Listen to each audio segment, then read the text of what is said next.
Yeah, a frightening day for parents and students across Memphis Shelby County schools, with multiple going on lockdown and anxiety high across the district. As of right now, if someone threatens mass violence on school property, they could spend at least several months in jail and will likely be suspended.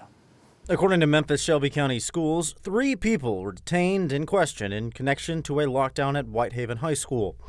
However, still no word on the threats that shut down other schools in the district. Shelby County Sheriff Lloyd Bonner spoke at a press conference with MSCS Superintendent Dr. Marie Fagans today.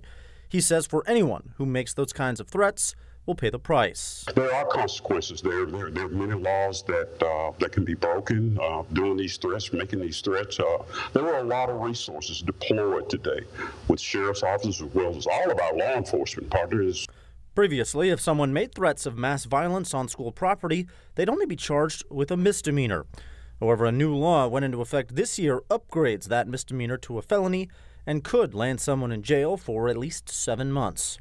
Attorney John McNeil, who has experience dealing with shootings on school campuses, says if the threats are not found to be credible, then the punishment may be relatively light. Now, it would be a much different story if that was a credible threat, if they found out who made the threat, went to their home and found, weapons or some other things that indicate to them that they were planning on carrying that threat out. McNeil says parents should always check in with their kids to make sure they behave appropriately. Pretty much, I would say, most teenagers in the area have access to a firearm through their parents. So a lot of this is on the parents. They need to keep those guns locked up and away from their kids. The Tennessee Sheriff's Association agrees. They put out a statement just a few days ago, prior to today's events, saying, quote, "We urge parents to monitor what their child is posting on social media platforms and to talk to them about the seriousness of making or even sharing threatening posts."